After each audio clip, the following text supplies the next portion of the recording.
In a moment, you'll hear James Stewart as the six-shooter. But first, Friday evening on NBC, hear the Dinah Shore Show and Songs with Sinatra. The Laughter starts tomorrow with the Bob Hope Show and continues with that wonderful Phil Harris-Alice Faye Show. But that's not all. You'll also hear Can You Top This and Fibber McGee and Molly. It's a great Friday night lineup of programs, all of them heard only on NBC. James Stewart as the six-shooter.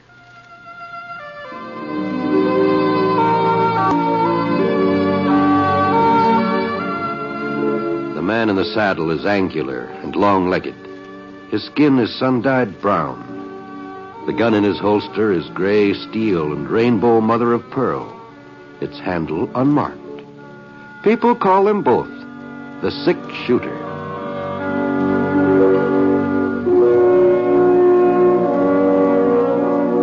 The NBC Radio Network presents James Stewart as the six-shooter, a transcribed series of radio dramas based on the life of Britt Ponset, the Texas plainsman who wandered through the Western Territories, leaving behind a trail of still-remembered legends.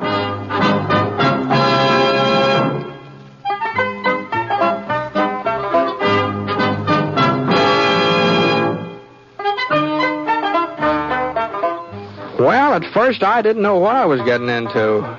The town of Virtue City had never looked like this before. Banner over the main street, posters stuck in the store windows, bunting draped across most of the buildings. It was the wrong time of the year for the county fair.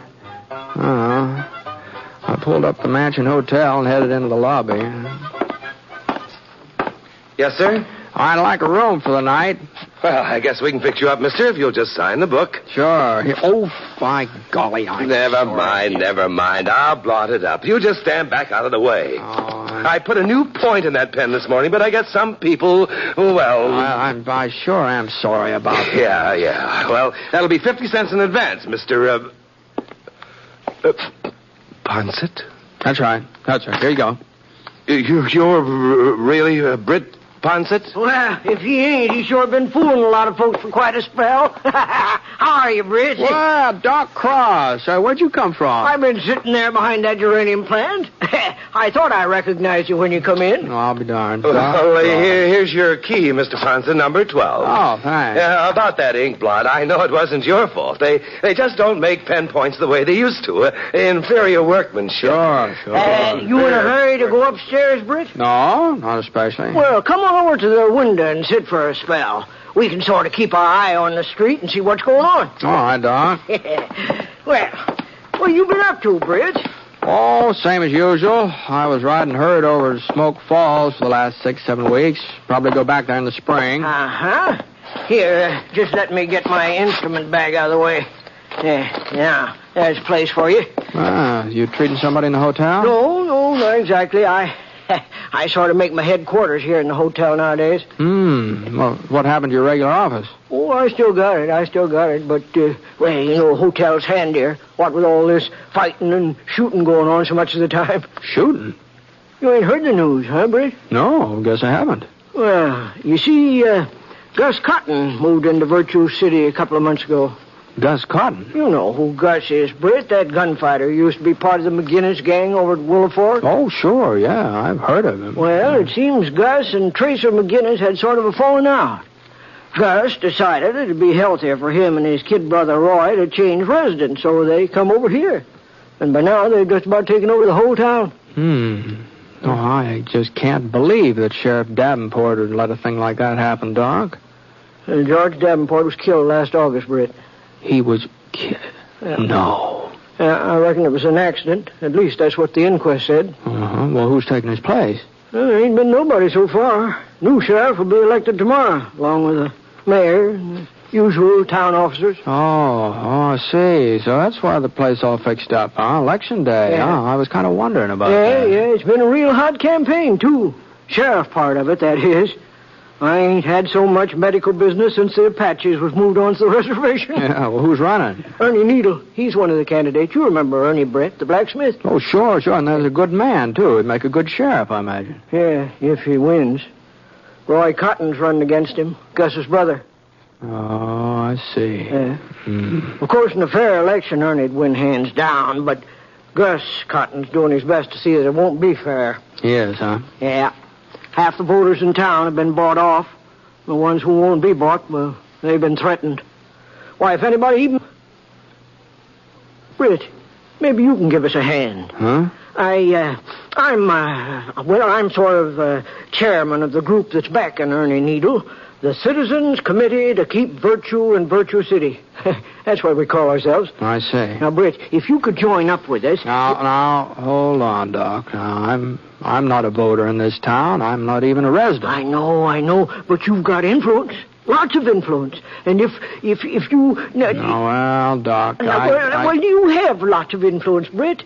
And look, if you was to come to our rally at the schoolhouse tonight and sort of sit up there on the platform next to Ernie Needle, well, that might win him some of Roy Cotton's votes. No, I'm sorry, Doc. Now, this just isn't any of my business. Now, you know that as well as I do. Now, Britt... No, so long, Doc.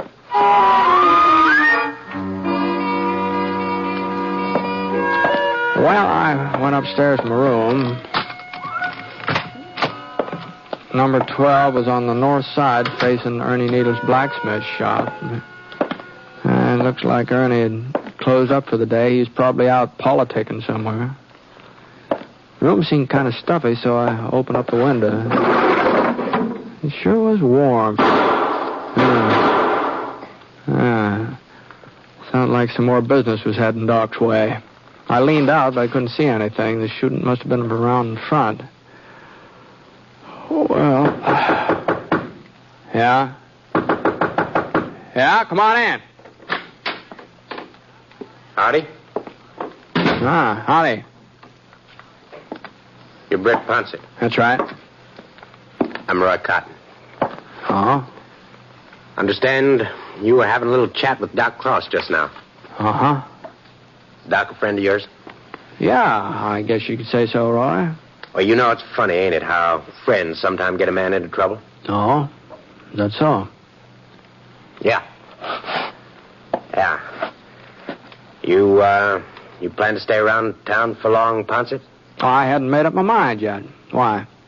I was just wondering if you were going to be here for the election tomorrow. You heard about the election? I heard about it. Well, I wasn't anxious to run for sheriff, you understand, but old folks seemed to think it was my duty, so I had to oblige them. Well, I wouldn't worry about it, Roy. You might not be elected. I'll be elected. Why, do you got the votes counted already, huh? I'll be elected. If there ain't no outside interference. I see. So maybe it'd be best if you just moseyed on out without sticking around for the vote. Well, the doc mentioned something about a rally tonight, asked me to attend. You're not going to attend to no rally, Ponset. That's exactly what I told the doc. You turned him down? That's right. Well, I guess I needn't have bothered you. But now that you mention it, Cotton, I'm sort of reconsidering my decision. What do you mean? Well, your barging in here and ordering me around might make me sort of consider changing my mind. Oh, now you listen here, Ponset. You ain't going to that rally tonight. You ain't even going to be in Virtue City after sundown. I'm not, huh? Well, if you are, you're just asking for me and Gus to do something about it. Maybe I am, Cotton. Maybe I am. Okay, Ponset. You had your warning. You're Roy. Yeah? I'm not leaving town, so if you want to do something about it, this is as good a time as any other. Huh? That gun you're wearing's loaded, isn't it? Well, sure, but... Well, then why don't you go ahead and draw? Well, you ain't got your six-shooter. It's right here on the dresser. Yeah. All right. Well, I'd be taking advantage. It might not work out that way. Well? Well, I don't want to shoot up no hotel room, Ponset. The rent's paid in advance. All right, Cotton. Now, look here, Ponset. My coming up here to see you, well, Well, it was my brother's idea. Gus thought, now what I mean is, he said that you was to have till sundown to get out of town, and he wouldn't like it if I was to jump the gun.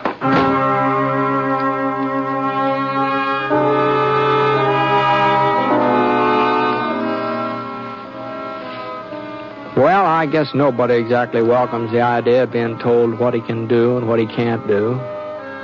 And I suppose when it comes right down to it, I'm as stubborn as the next man. So, instead of leaving town, I had supper in the hotel dining room, and afterwards, well, I sort of moseyed over in the direction of the schoolhouse. There were only 3 or 4 horses out in front, a couple of buggies.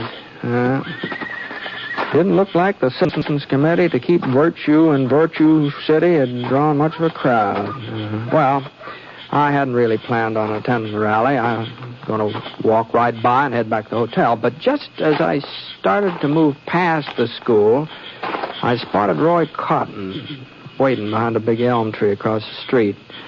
There was another fellow with him, bigger, older.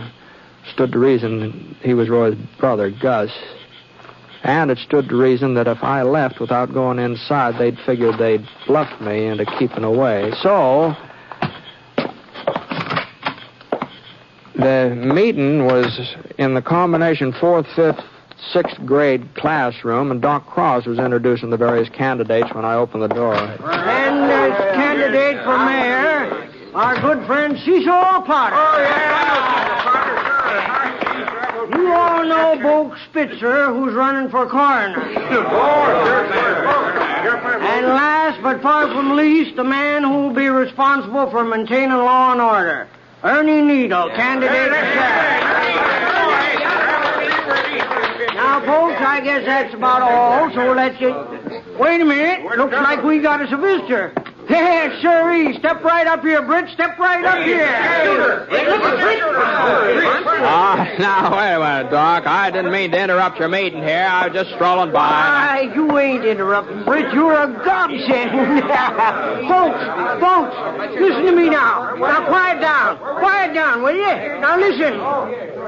Mr. Ponset's arrival here puts a whole new complexion on things. What? Well, I sure don't see how I know there ain't very many of us here tonight, and from the size of this meeting, it looks like we're fighting a hopeless battle. But we ain't. Not now. Not anymore. There's enough of us here to spread the word. We gotta see to it that by the time the polls open tomorrow, every voting citizen in Virtue City knows that the 6 shooters on our side. Now, whoa, Doc. Now, hold on here. Amos, you take the folks who live west of Cedar Street. Al, you take the section over by the creek. I'll cover the area along Clinton Avenue. And another thing, you tell everybody that Britt will be right there at the polls to see that the voting's done on the up and up. Now, Doc. Now, you listen to me, Doc. Now, see here, Doc. Now, you just see here, Doc. Was there something you wanted to say, Britt? Well, Doc, you know doggone well there's something I want to say. I'm not going to have folks running all over town claiming that I'm interfering in this election. Now, you just go and call them off, Doc, and you just stop them before it's too late. Well, I'm afraid it's too late now, Britt. It looks to me like they're on the way. And I better get started myself. I'm going to make it over to my section before everybody's asleep. Okay, Doc, okay. You just go right ahead, but you're going to be pretty foolish looking in the morning. What do you mean, Britt? I mean that I'm not taking part in your election tomorrow, no matter what you tell people. You won't do your duty, huh? My duty is to mind my own business. Britt, the law says there's supposed to be one man at the polls who's unbiased, who's neutral, so to speak. What? Well, of course, your sympathies may sort of lie with Ernie Needle and our committee, but technically, you're nonpartisan, seeing as how you can't even vote yourself, I mean. How's that? Now, look, Britt, all that I'm trying to do is to see that this election's carried off strictly according to the law. The law says we got to have us a nonpartisan president at the polls. Well, I'm not even certain that the election would be legal if you wasn't sure. Well, I wouldn't want to stand in the way of the election being I mean, if you're certain that... Well, if it's really necessary. But honestly, Doc, I just can't believe that... Well, it's up to you, Britt. Entirely up to you. Well, so long. Now, Doc. The wait booth will a minute. be set up in the hotel lobby, Britt. Polls open at 7 a.m. Just let your conscience be your guide, Britt. Let your conscience be your guide. Night.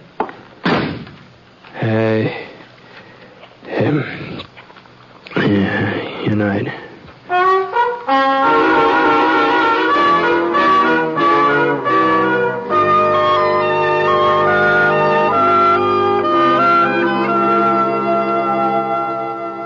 We'll return to James Stewart as the 6-shooter in just a moment. Meantime, I'd like to pass on a word of thanks for the many gratifying letters we receive each week from you, our audience. And this word of thanks comes not only from Jimmy Stewart, but from our director, Jack Johnstone, our writer, Frank Burt, our skilled technicians, in fact, all of us who are involved in the production of the program. We appreciate your letters far more than you may think, even though we may not be able to answer all of them. That is why we take this way of saying thank you.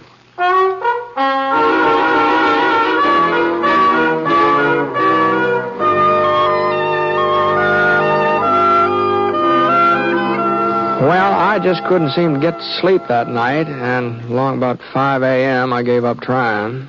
And it was just as well it did, because that was when Doc Cross showed up to take me down to breakfast. He kept saying that he wasn't trying to influence me one way or the other about being an election official, but as soon as we finished eating, he sure steered me straight toward that voting booth in the lobby. And the next thing I knew, somebody handed me a sheet of paper with a list of names on it, and people started filing up to get their ballots, and, well, the voting went off real smooth. There was just one shooting, and that turned out to be just a flesh wound. And when it finally came time to shut down the polls, just about everybody who was eligible had cast a ballot. There'd been a real good turnout, too. I didn't stick around for the counting. I figured I'd done my share, so I had some supper, and I went upstairs to my room. Oh, I sure was tired. Not having any sleep the night before and having to sit around indoors all day. Well, I took my boots off. And I sort of stretched out flat on the bed for a couple minutes. I didn't intend to doze off. I was just trying to build up enough strength to go on with my undressing, but I don't know.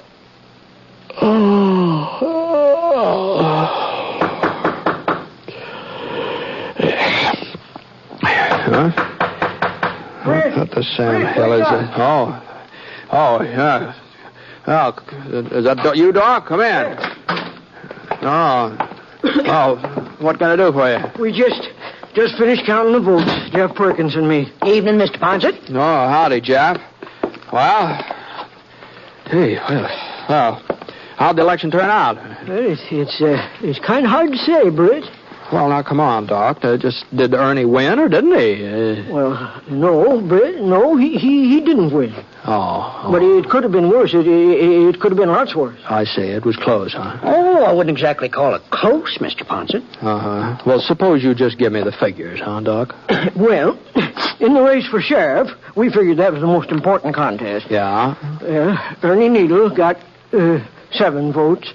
7 votes, huh? Is that all? Yeah, that was his total. We made certain. And Roy Coffin, he got 33. 33.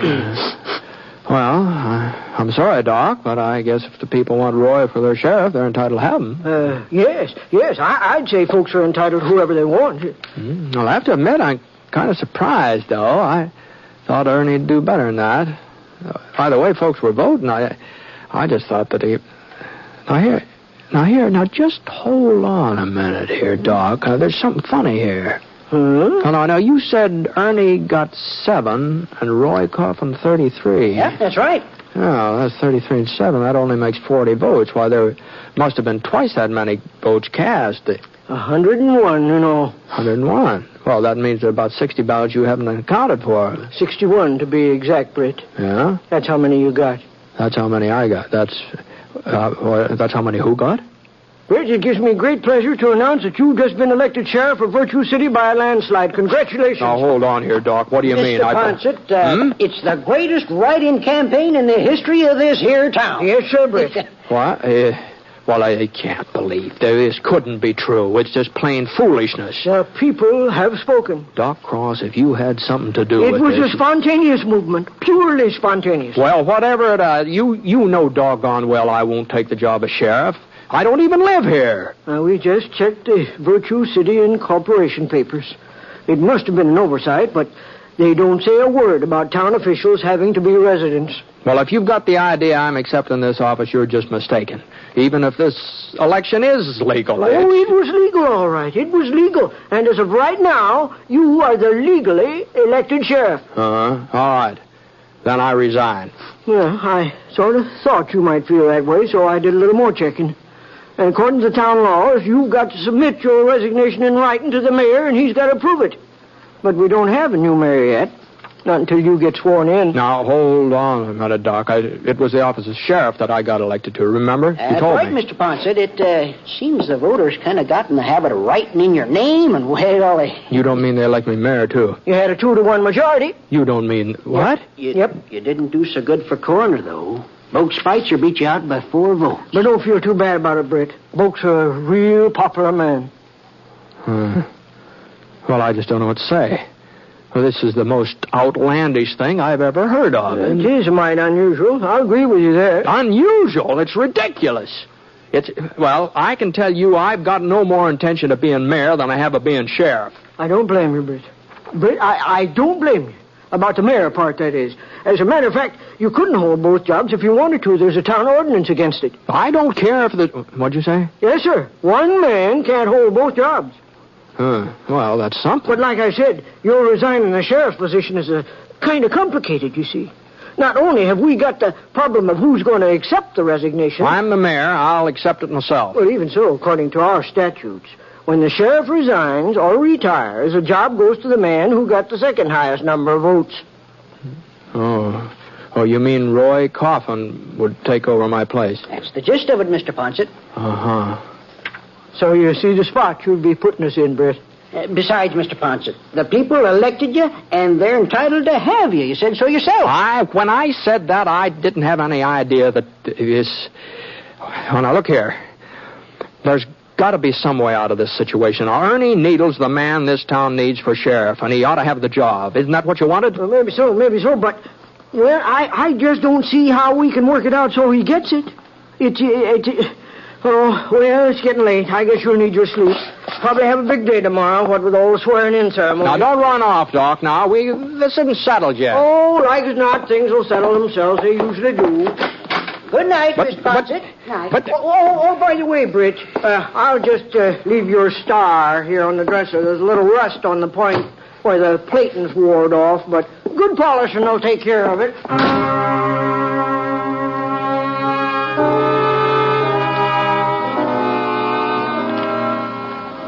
Well, that was the second night in a row I didn't get much sleep.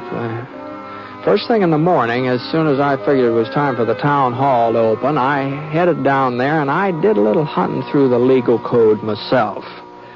And it was all true what Doc Cross had told me. If I gave up the job of sheriff, Roy Cotton would be next in line for it.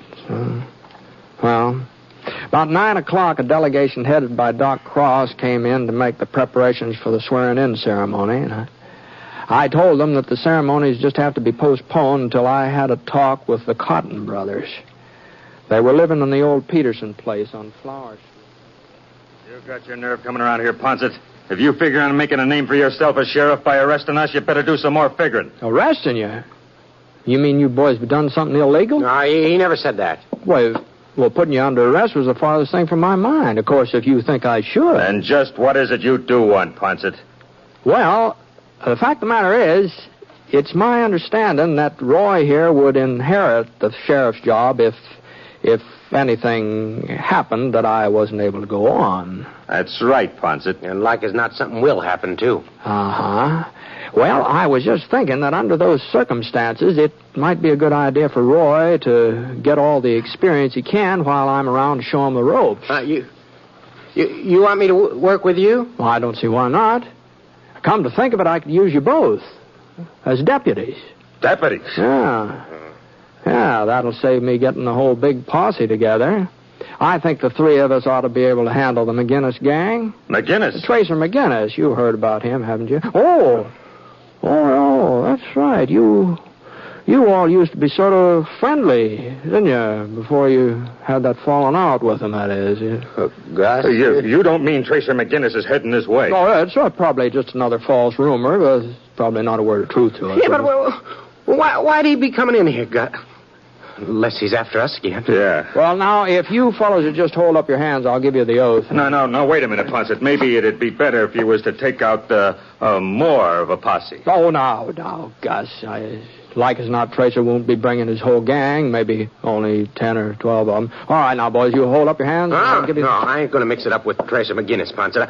I had enough of him already. But, Roy... The kid's right for once. Well, I'm afraid you fellas don't quite understand. Now, according to the ordinance passed 2 years ago come November, if any man refuses to take part in a duly constituted posse, he forfeits all right to hold office in the town of Virtue City from that time on.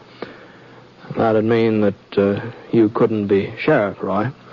Gus, I don't figure that's going to make much difference, Ponset. You see, we don't aim to stay around Virtue City anyhow. Yeah, that's right. We were sort of planning to leave town today, weren't we, Gus? Yeah, we were just doing our packing when you come in. Well, maybe we ought not to wait to pack, Gus. Them McGinnis boys ride fast when they're on the move. They sure do. Come on. Oh, I wouldn't hurry myself too much, boys. If you ask me, I think you'll have plenty of time to finish packing before they get here. Plenty of time.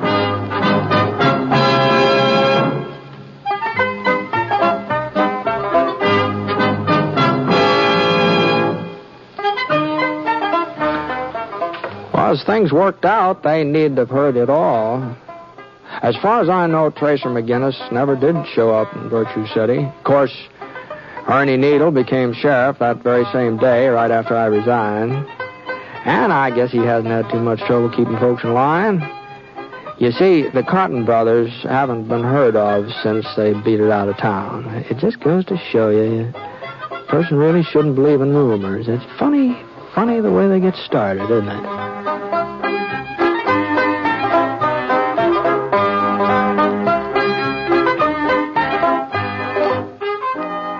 The Six Shooter is a transcribed NBC Radio Network production in association with Review Productions. It is written by Frank Burt and is based on a character created by him.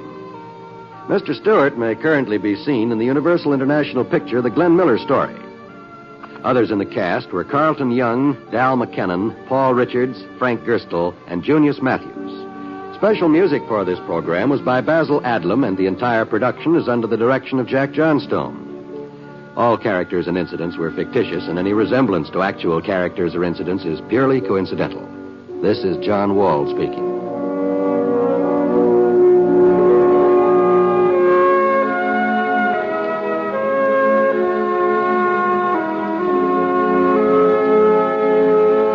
Tonight, hear an address by President Eisenhower on the NBC Radio Network.